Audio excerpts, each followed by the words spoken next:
రెడ్డి గారి విషయం చెప్తే చాలా బాధాకరమైన విషయం. ఎందుకంటే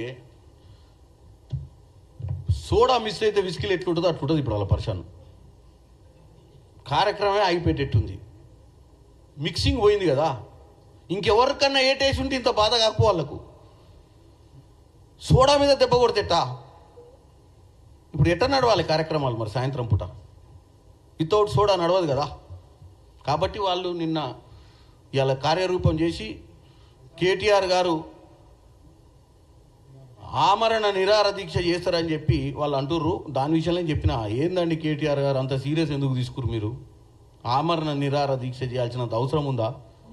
గతంలో మీరు ఏ రోజన్నా దళితులకు విలువనిచ్చిర్రా? ఆ చైర్ల దళితుడు కూసుడు కాబట్టి ఆ చైర్ని అవమానించినట్టు మాట్లాడిర్రు. మీ నాయన ఒకప్పుడు ముఖ్యమంత్రి అసలు మాకు నేను కాపల కుక్కలాంటి తెలంగాణ తెచ్చుడే తప్ప నాకెందుకు అధికారము, మంచి దళితుని చూసి సీఎంని చేస్తా అని చెప్పినటువంటి గొప్ప మాటకారి. చేయక అప్పుడు డిప్యూటీ సీఎంని చేస్తే 4 నెలలు 3 నెలల తర్వాత ఉడబిక్కిరు. ఎందుకు కూడా బిక్కిరో తెలియదు. ఏదో చేసిండు తప్పు అని చెప్పి ఇప్పటి మటుకు ఆ తప్పుని ఎప్పుడు కూడా ఓపెన్ చేసి చెప్పలే. అప్పుడు రాజయ్య గారు ఏం తప్పు చేసిరో తెలియదు, ఆయన తీసి బయట ఇచ్చిరేసారు. ఎన్నోసార్లు దళితులకు అవమానాలు చేసిరు తప్ప వాళ్ళు దళితుల్ని ఏ రోజు కూడా దళితుల మీద వాళ్ళకు భక్తి లేదు, దళితులు అంటే వాళ్ళకు మర్యాద లేదు. ఇక రాజ్యాంగాన్ని రాసిన అంబేద్కర్ విగ్రహం దగ్గర పోయి వీళ్ళు మళ్ళీ నిరసనలు తెలియజేయడం. నిన్న వీళ్ళు చేసేదే దళిత వ్యతిరేకి. వెనుకబడ్డ వర్గాల కోసం చేసిన రాజ్యాంగాన్ని రాసినటువంటి అంబేద్కర్ దగ్గర పోయి ఏం చెప్పుకుంటారు? ఆయన పరిశాన్ అవుతున్నారు పైన కూర్చొని వీళ్ళని చూసి, ఇదేంది చేసే పాపాలు చేసి నా దగ్గర కూర్చొని లబోదిబో మొత్తుకుంటారు ఏందని.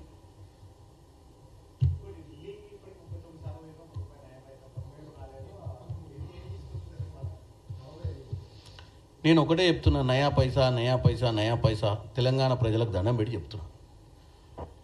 22,000 కోట్ల రూపాయలు రైతు రుణమాఫీ ఏకకాలంగా ఈ భారతదేశంలో ఎవరైనా చేసిరా అంటే ఉట్టిగా నేను ఇక్కడ కూర్చొని కాంగ్రెస్ పార్టీ ఆఫీసు నేను ఒక ఎంపీగా అయ్యుండి క్రియాశీలక కాంగ్రెస్ పార్టీ నాయకునిగా మాట్లాడతలేను.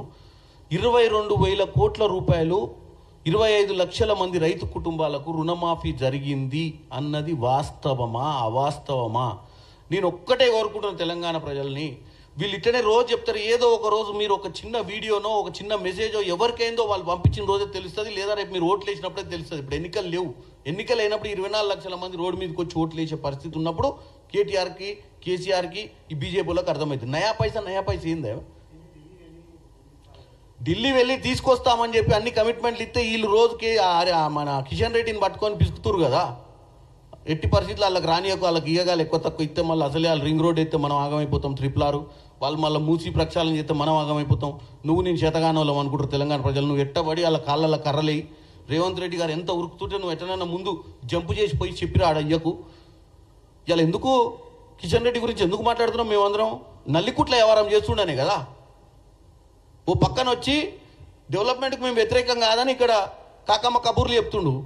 ఆడ పోతే మంత్రులు ఎంత మంచిగా స్పందిస్తున్నారంటే డెఫినెట్గా మాకు తెలంగాణ కూడా డెవలప్ కావాలి, తెలంగాణ మంచి రాష్ట్రము, తెలంగాణ హైదరాబాద్కు చాలా మంచి బెనిఫిట్స్ ఉన్నాయి, మేము మీకు సహకరిస్తామని చెప్పి రైల్వే శాఖ మంత్రి గడ్కరీ గారు, అక్కడ పోతే ధర్మాన్ ప్రధాన్ గారు, ఎడ్యుకేషన్ మినిస్టరు అందరూ సానుకూలంగా స్పందిస్తున్నారు. ఈవెన్ నరేంద్ర మోడీ గారు కూడా స్పందిస్తున్నారు. మరి ఎవరు పోయి మేము ఇటు హైదరాబాద్ మేము ఇటు రాగానే వాళ్ళు, ఎందుకంటే ఎట్లాగో సెంట్రల్ మినిస్టర్ 24 గంటలు అన్నీ ఉంటాడు, మేము కలిసిపోగానే మరి ఏం కుట్ర బంతుండో ఏమో. ఇక ఈయన కుట్ర బంతారు, వీళ్ళు వచ్చి ఒక్క నయా పైసా ఇస్తలేరని పాట పాడతారు. అందుకే కదా మేము రోజు పార్లమెంట్లో నిన్న కూడా మాట్లాడినా, మీరు చూసి 200 కోట్లు పెట్టి మేము ఇక్కడ ఇంటిగ్రేటెడ్ స్కూల్ కడుతున్నాం, మీరు ఆ టింకరింగ్ ల్యాబ్స్ మాకు ఇవ్వమని చెప్పింది ఎందుకు? ప్రతి విషయం నేను పార్లమెంట్లో మాట్లాడుతున్నాను. తెలంగాణలో ఏం చేద్దాం అనుకుంటున్నాం? ఉచిత విద్య కదా. ఉచిత విద్య పేటెంట్ ఎవరిది? వీళ్ళది, KG to PG.